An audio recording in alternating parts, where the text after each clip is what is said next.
चलिए दोस्तों, आज की इस वीडियो में हम संधारित्र के बारे में जानेंगे और संधारित्र के सिद्धांत क्या होते हैं, संधारित्र की धारिता क्या होती है और संधारित्र कितने प्रकार के होते हैं। सारी बातों को आज की इस वीडियो में लोग क्लियर करेंगे। बशर्ते आपको एक काम करना है कि एकदम वीडियो को स्किप नहीं करना है, एकदम शुरू से अंत तक देखना है। क्या है कि आज मैं आपको ऐसे समझा दूंगा ना कि ये सारी बातें आपको जीवन में याद रहेगी। तो चलिए हम लोग स्टार्ट करते हैं। संधारित्र, देखो संधारित्र होती क्या है और संधारित्र के सिद्धांत क्या होता है। कई बच्चों को ये बात नहीं समझ में आती है, बशर्ते यहाँ पर समझिए एकदम सिंपल तरीके से मैं आपको बता रहा हूँ। देखो, आपको इससे पहले विद्युत धारिता के बारे में बता देगी कि जब किसी चालक को आवेश देते हैं तो वहां पर विभव उत्पन्न हो जाती है, ये आपको मालूम है।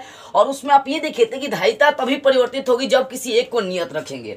जैसे कि एक क्वेश्चन भी बता देते, मान लो कि सी बराबर सूत्र पढ़े थे हम लोग Q/V, उसमें पढ़े थे ना, ये चालक की धारिता थी, ठीक है ना, विद्युत धारिता थी। तो उसमें था कि आवेश बढ़ाएंगे तो विभव बढ़ेगा, यदि आवेश को दोगुना करेंगे तो विभव अपने आप दोगुना हो जाएगा, यदि विभव को आधा करेंगे तो आवेश भी क्या हो जाएगा, आधा हो जाएगा। ये दोनों एक दूसरे पर डिपेंड है, ठीक है ना।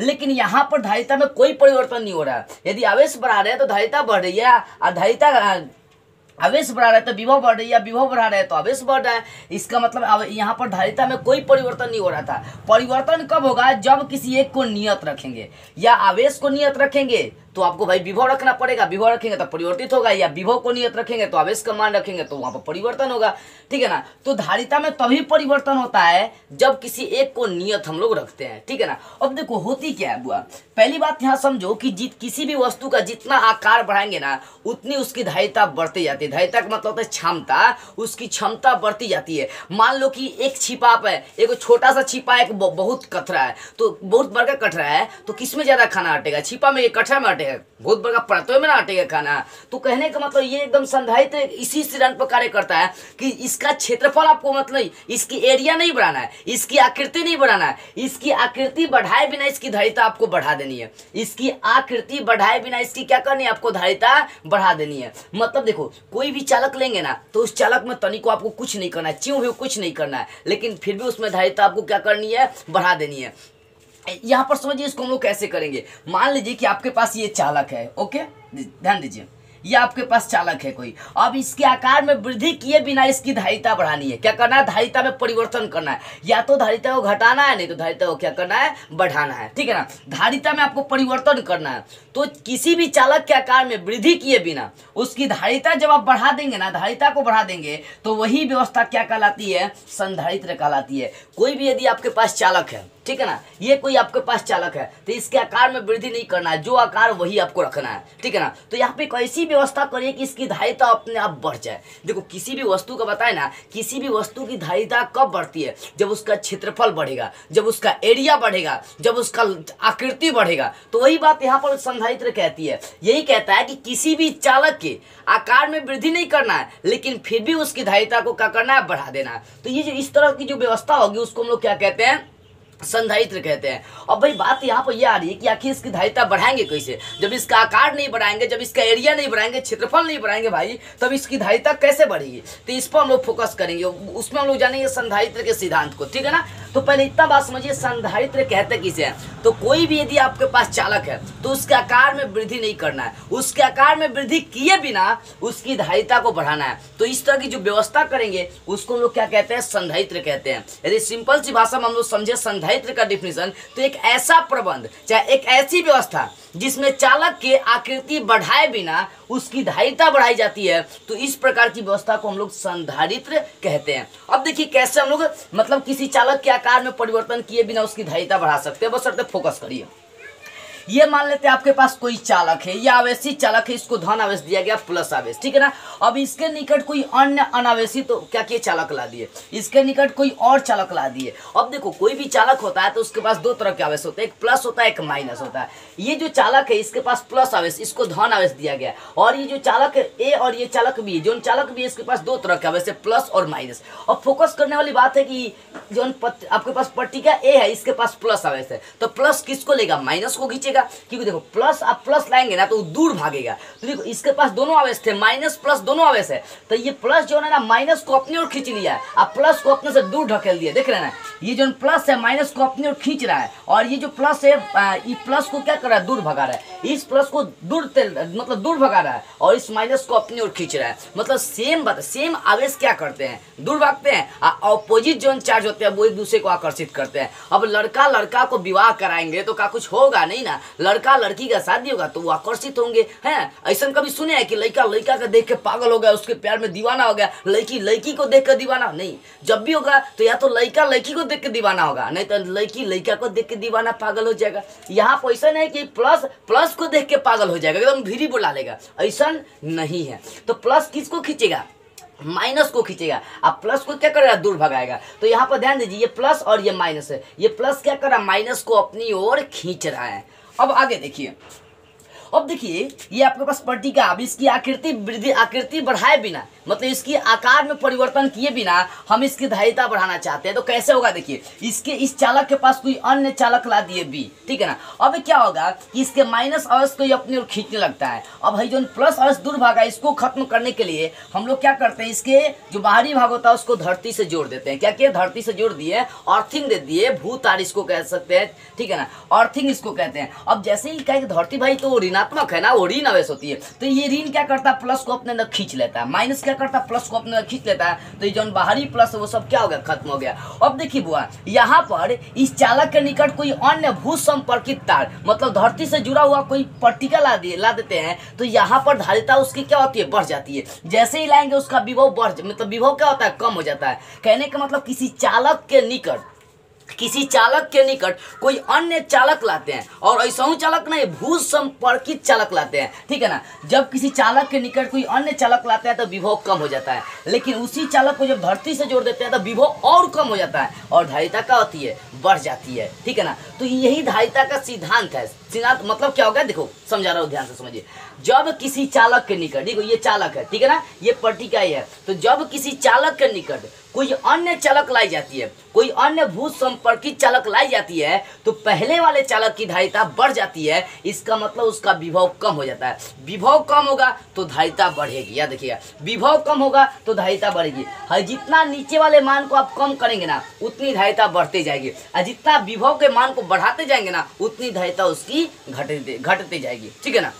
देखो, तो यहाँ पर समझने वाली बात यही सब चीजें हैं, बस ज्यादा कोई चीजें नहीं है। जब किसी चालक के निकट कोई अन्य भू संपर्कित चालक लाते हैं तो पहले वाले चालक का विभव घट जाएगा। इसका विभव क्या होता है? जब किसी चालक के निकट कोई चालक लाते हैं तो उसका विभव घट जाता है, ठीक है ना, उसका विभव घट जाता है, लेकिन उसकी धारिता क्या होती है? बढ़ जाती है। तो ये क्या धारिता का सिद्धांत है। अब एग्जाम में पूछेगा धारिता के सिद्धांत को लिखे, तो लिखना ही इतना ही है कि जब किसी चालक के निकट कोई अन्य अनावेशित चालक लाते हैं, कोई दूसरा चालक लाते हैं, ये लिखना है कि जब किसी चालक के निकट कोई दूसरा चालक लाते हैं और उस चालक को धरती से जुड़ा हुआ रहता है, तब पहले वाले चालक का विभव कम हो जाता है और उसकी धारिता बढ़ जाती है। यही संधारित्र का सिद्धांत है। संधारित्र ये कहता है ना कि उसके आकार में परिवर्तन नहीं करना है, बिना परिवर्तन किए ही उसकी धारिता बढ़ाना है। तो यहाँ पर आकार में कोई परिवर्तन नहीं हुआ, बशर्ते किए क्या कि इसके निकट कोई दूसरा चालक ला दिया। क्या किया? इसके निकट कोई दूसरा चालक ला दिए हैं, तब इसका विभव क्या हो गया? कम हो गया। विभव कम होगा तो उसकी धारिता बढ़ जाती है। तो एग्जाम में पूछेगा संधारित्र की धारिता किसे कहते हैं, तो लिखना इतना आपको है कि संधारित्र का सिद्धांत पूछेगा कि लिखना, मतलब संधारित्र का सिद्धांत लिखने के लिए बोलेगा तो आपको कैसे लिखना है। देखो, लिखना इतना है कि जब किसी चालक के निकट कोई अन्य चालक लाई जाती है, जब किसी चालक के निकट कोई अन्य चालक लाई जाती है तो पहले वाले चालक की धारिता कम हो जाती है और उसका पहले वाले चालक का विभव कम हो जाती है और उसकी धारिता बढ़ जाती है। ये लिखना है कि जब किसी चालक के निकट कोई दूसरा भू संपर्कित चालक लाते हैं, अर्थिंग चालक लाते हैं, तो पहले वाले चालक का विभव कम हो जाता है और उसकी धारिता बढ़ जाती है। इसे संधारित्र का सिद्धांत कहते हैं, ठीक है। अब देखो क्या होता है ना कि चालक में क्या होता है कि एक चालक के निकट कोई दूसरा चालक लाया जाता है, तो जिस चालक को आवेश दिया कर रहता है ना उसको संग्राहक कहते हैं। जैसे पट्टिका ए को धन आवेश दिया गया तो ये संग्राहक हो गया, लेकिन इसको धरती से जोड़ा गया, इसका अंश ये क्या होगा? संघनक हो गया। तो जिस पट्टिका को आवेश दी जाती है वो होता है संग्राहक, लेकिन जिसको धरती से जोड़ा जाता है वो होता है संघनक। दो तरह की पट्टिकाएं होती है, किसमें? संधारित्र में। संधारित्र कहता है कि आकार में परिवर्तन नहीं करना, फिर भी धारिता बढ़ाना, वही तो संधारित्र कहलाती है, ठीक है ना। अब एक बार और फोकस करिएगा जरा सा। संधारित्र किसे कहते हैं अभी बताते। संधारित्र का मतलब था आकार में कोई परिवर्तन न करते हुए उसकी धारिता बढ़ाना है, तो इस प्रकार की व्यवस्था संधारित्र कहलाती है। और संधारित्र का सिद्धांत होता है कि जब किसी एक चालक के निकट कोई दूसरा चालक लाते हैं तो पहले वाले चालक का विभव कम हो जाता है और उसकी धारिता बढ़ जाती है। तो इस प्रकार के सिद्धांत को हम लोग संधारित्र का सिद्धांत कहते हैं। जब किसी चालक के निकट कोई दूसरा चालक लाई जाती है तो पहले वाले संधारित्र का विभव कम हो जाता है और उसकी धारिता बढ़ जाती है। यही संधारित्र के सिद्धांत है। तो आपको समझ में आ गया होगी संधारित्र किसे कहते हैं, संधारित्र के सिद्धांत क्या है। अब देखो संधारित्र की धारिता हम लोग जान लेते हैं कि संधारित्र की धारिता क्या है। देखो संधारित्र की धारिता क्या होती है। देखो कहने का मतलब है कि आप जानते हैं कि ये आपका पिक्चर 1 और ये आपका पिक्चर 2 है, ठीक है ना। ये पिक्चर 1 पिक्चर 2 यहाँ पर अर्थिंग नहीं जोड़े थे, यहाँ पर अर्थिंग जोड़ दिए हैं, ठीक है। अब देखो यहाँ पर इसको आवेश दिया जा रहा है, ये आपका जिसको आवेश दिया गया उसको संग्राहक पट्टिका कहते हैं और जिसको धरती से जोड़ा गया उसको संघनक पट्टिका कहते हैं। तो जैसे ही संग्राहक पट्टिका को हम लोग आवेश देते हैं तो संग्राहक और संघनक पट्टिका के बीच विभव उत्पन्न होता है। देखिए फोकस करिएगा, जैसे ही संग्राहक पट्टिका को आवेश दिया गया तो दोनों पट्टिकाओं के बीच क्या उत्पन्न होता है, विभव उत्पन्न हो जाता है। तो उन दोनों के अनुपात को हम लोग क्या कहते हैं, संधारित्र की धारिता कहते हैं। मतलब विद्युत धारिता पढ़ चुके हैं। विद्युत धारिता का मतलब भी यही था कि किसी चालक को दिया गया आवेश और उत्पन्न विभव दोनों के अनुपात को हम लोग क्या कहते हैं, विद्युत धारिता कहते हैं। लेकिन यहाँ पर संधारित्र की धारिता बताना आपको क्या, संधारित्र की धारिता आधारिता को हमेशा सी से ही सूचित करी जाती है। तो संधारित्र की धारिता का मतलब क्या हो गया, देखो संधारित्र की धारिता का मतलब जैसे ही संग्राहक पट्टिका को आवेश देंगे कि दोनों पट्टिकाओं के बीच एकांक विभवांतर उत्पन्न हो जाता है। यानी अगर कही जाए सिंपल सी भाषा में तो संधारित्र की धारिता एक आवेश का परिमाण है। क्या आवेश का परिमाण है, क्योंकि आवेश देंगे तभी तो जाकर दोनों के बीच एकांक विभव उत्पन्न होता है। तो इसका 2-3 तरीके से डिफिनेशन हम लोग दे सकते हैं संधारित्र की धारिता का। कैसे, पहले ये कि जैसे ही संग्राहक पट्टिका को आवेश दी जाती है तो दोनों पट्टिकाओं के बीच एकांक विभवांतर उत्पन्न हो जाता है। कह सकते हैं कि संधारित्र की धारिता आवेश का एक ऐसा परिमाण है जिसमें संग्राहक पट्टिका को आवेश देने पर दोनों पट्टिकाओं के बीच एकांक विभवांतर उत्पन्न हो जाती है। ये भी कह सकते हैं। तो सिंपल सी भाषा में कहेंगे ना तो कहिएगा संग्राहक पट्टिका को दिया गया आवेश और दोनों पट्टिकाओं के बीच उत्पन्न विभवांतर के अनुपात को क्या कहते हैं, संधारित्र की धारिता कहते हैं। सिंपल सा भाषा में और समझिए इसको। देखिए बताया ये कि संग्राहक पट्टिका को आप आवेश दे दे क्यों, इनके बीच विभवांतर क्या होगा भी, तो इन दोनों का अनुपात कर देंगे तो क्या बनेगा, संधारित्र की धारिता बनेगा। तो ये सिंपल सा डिफिनेशन है कि संग्राहक पट्टिका को दिया गया आवेश। भाई पहले आपको ये तो समझ में आ रही है ना कि संग्राहक पट्टिका कौन है, संघनक पट्टिका कौन है। जिसको आवेश दिया गया वो संग्राहक है और जिसको धरती से जोड़ा गया वो आपका संघनक पट्टिका है। तो संग्राहक पट्टिका को दिया गया आवेश और दोनों पट्टिकाओं के बीच उत्पन्न विभवांतर के अनुपात को क्या कहते हैं, संधारित्र की धारिता कहते हैं। ठीक है ना। तो 2 तरीके से आप इसका डिफिनेशन क्लियर कर सकते हैं। कैसे, पहला तरीका आपको मैंने ये बताया था कि संधारित्र की धारिता एक आवेश का परिमाण है। आवेश देंगे तो उनके बीच एकांक विभवांतर उत्पन्न हो जाता है। यानी संग्राहक पट्टिका को कह सकते हैं कि आवेश का एक ऐसा परिमाण है, संधारित्र की धारिता आवेश का एक ऐसा परिमाण है जिसमें संग्राहक पट्टिका को आवेश देने पर दोनों के बीच एकांक विभवांतर उत्पन्न हो जाती है। ठीक है ना। इसको सिंपल से भाषा में आप ऐसे लिख सकते हैं कि किसी संग्राहक पट्टिका को आप आवेश दे रहे हैं तो उनके बीच एकांक विभवांतर का मतलब क्या होगा, 1/v। ठीक है ना। जैसे बोले एकांक आवेश तो 1/q, एकांक वॉल्यूम तो 1/v, ऐसा आप लिख सकते हैं। तो जब संग्राहक पट्टिका को आवेश देते हैं तो उनके बीच एकांक विभवांतर उत्पन्न हो जाता है। इसी हम लोग क्या कहते हैं, संधारित्र की धारिता कहते हैं। और जब इसको सजाते हैं बढ़िया से तो होता है C = Q/V। V को ऊपर लाएंगे, यही क्या होता है, संधारित्र की धारिता। तो पहला डिफिनेशन और दूसरा डिफिनेशन ऐसे दे सकते हैं। पहला डिफिनेशन ये कि जब संधारित्र की धारिता आवेश का एक ऐसा परिमाण है जिनमें दोनों पट्टिकाओं के बीच एकांक विभवांतर उत्पन्न हो जाती है। ठीक है। और दूसरी आप ये दे सकते हैं कि चालक को या पट्टिका को दिया गया आवेश और उनके बीच उत्पन्न विभवांतर के अनुपात को हम लोग क्या कहते हैं, संधारित्र की धारिता कहते हैं। ठीक है ना। ये सारी बातें आपको बेटर से समझ में आ गई होगी अभी तक। ठीक है। अब जरा सा हम लोग आगे बढ़ते हैं। ये तो आप समझ गए संधारित्र किसे कहते हैं, संधारित्र का सिद्धांत क्या, संधारित्र की धारिता किसे कहते हैं। ठीक है ना। अब हम लोग बात जानते हैं संधारित्र के प्रकार। देखो संधारित्र 3 तरह के होते हैं। संधारित्र के प्रकार, संधारित्र कितने प्रकार के, 3 प्रकार के। पहला होता है समानांतर पट्टिका संधारित्र, और दूसरा होता है गोलीय संधारित्र, और तीसरा होता है बेलनाकार संधारित्र। देखो बुआ सिंपल से इसका पिक्चर मैं आपको बना रहा हूँ। देखो समानांतर पट्टिका, ये जो आपको दिया गया ना पट्टिका, ये समानांतर पट्टिका संधारित्र है। आप बेलना गोलीय में क्या होता है, 2 आपको गोला रहेगा, क्या रहेगा, गोला। अब बेलनाकार में क्या रहेगा आपका, 2 गो बेलन रहेगा, ऐसे क्या रहेगा, 2 गो बेलन रहेगा। तो कुछ नहीं करना है। अगर पूछे समानांतर पट्टी का संधारित्र क्या है, तो बोला कि समानांतर पट्टी का संधारित्र में दोनों पट्टिका एक दूसरे के समानांतर होती है। और उसके बाद गोलीय संधारित्र में आपको बोलना ही है कि गोलीय संधारित्र में 2 गोले होते हैं, जिसमें से एक को हम लोग संग्राहक, दूसरे को संघनक कहते हैं। क्योंकि भाई जिसको आवेश देंगे वो संग्राहक, जिसको धरती से जोड़ेंगे वो क्या हो जाएगा, संघनक हो जाएगा। तो गोलीय में बोल सकते हैं कि इसमें 2 गोला होता है, संकेंद्रीय गोला जिसका एक ही केंद्र होता है, इसमें 2 गोले होते हैं, जिसमें एक को संग्राहक, दूसरे को संघनक कहते हैं। अब बेलनाकार में भी ऐसे बोलना है कि बेलनाकार संधारित्र एक ऐसा संधारित्र है जिसमें 2 क्या होता है, समाक्षीय बेलन होते हैं, मतलब जिनका एक ही को अक्ष होता है। 2 समाक्षीय बेलन होते हैं, जिसमें से एक को संग्राहक, दूसरे को संघनक। क्योंकि भाई कोई भी होगा तो उसमें आवेश देना होगा ना, तो आवेश देंगे तो संग्राहक आवेश है, और धरती से जोड़ेंगे तो संघनक हो जाएगा, ठीक है ना।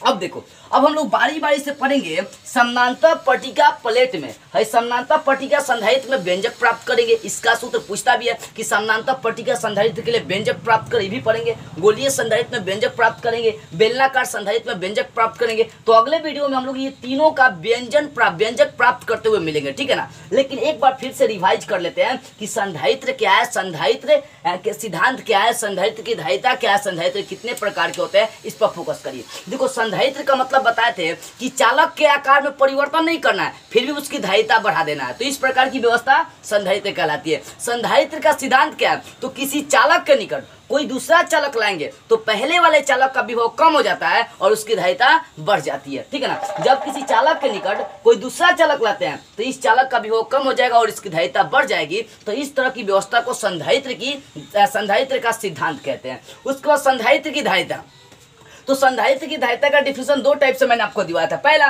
कि आवेश का एक ऐसा परिमाण है, मतलब संधारित्र की धारिता आवेश का एक ऐसा परिमाण है जिसमें संग्राहक पट्टिका को आवेश देने पर दोनों के बीच एकांक विभव उत्पन्न हो जाता है। या दूसरा ये कि संग्राहक पट्टिका को दिया गया आवेश और उन दोनों पट्टिकाओं के बीच उत्पन्न विभवांतर के अनुपात को संधारित्र की धारिता कहते हैं। क्या कहते हैं, संधारित्र की धारिता कहते हैं, ठीक है ना। अब जरा सा 1-2 और ऑब्जेक्टिव क्वेश्चन यहाँ पर फोकस करते हैं, ऑब्जेक्टिव क्वेश्चन पर। देखो, मान लो कि ये आपका संधारित्र है, ठीक है ना। इन संधारित्र के बीच सोचिए अगर धातु डाल दिया जाए, धातु ऐसे इनके बीच धातु डाल दिया जाए तब क्या होगा भाई, तब इसकी धारिता क्या हो जाएगी। याद देखिए, जब धातु डाल देंगे ना तो ये क्या हो जाएगा, अनंत हो जाएगा। लेकिन इन्हीं के बीच जब अधातु डालेंगे, अधातु का मतलब जिसमें करंट पैदा उदा नहीं होता है, वो डाल देते हैं तो यहाँ पर शून्य हो जाएगा। देखो, धातु डालने का मतलब क्या हो गया, मान लो कि आप रोज खाना खाते हैं, रोज तनी तनी आप घी, अगर रोटी खा रहे हैं रोज तनी तनी घी डाल के खाएंगे, मतलब घी डाल के खाएंगे तो भाई आपकी बॉडी पावर सब मसल्स क्या होगी, बड़ियार होगी। वही सोचिए घी के जगह पर आप कौन और चीज़ खाएंगे, घी के जगह पर गुटखा खाएंगे, शराब पियेंगे तो मसल्स बड़ियार होगा, क्या कमजोरे ना होंगे, शून्य होते जाएंगे आप धीरे धीरे। तो वही बात है कि धातु डालेंगे तो धारिता अनंत हो जाएगी, लेकिन अधातु इनके बीच डालेंगे तो धारिता क्या हो जाएगी, शून्य हो जाएगी। इस बात को भी अपने दिमाग में बैठा कर रखिएगा, कई बार क्वेश्चन करता भी है। तो कहने का मतलब कि जब संधारित्र के बीच जब धातु का प्रयोग करेंगे तो उसकी धारिता अनंत हो जाती है, और संधारित्र के बीच जब अधातु का प्रयोग करेंगे तो उसकी धारिता शून्य हो जाती है। तो इस तरह से संधारित्र के प्रकार तो समझिएगा, संधारित्र 3 प्रकार के होते हैं, समानांतर पट्टिका संधारित्र, गोलीय संधारित्र, बेलनाकार संधारित्र, ये 3 तरह के क्या होता है, संधारित्र होते हैं, ठीक है ना। तो समानांतर पट्टिका संधारित्र में सब समानांतर होता है, गोलीय में क्या होता है, संकेंद्रीय गोला होता है, बेलनाकार में समाक्षीय बेलन होता है, ठीक है ना। तो अगले वीडियो में हम तीनों के व्यंजक को प्राप्त करते हुए हम लोग फिर मिलेंगे।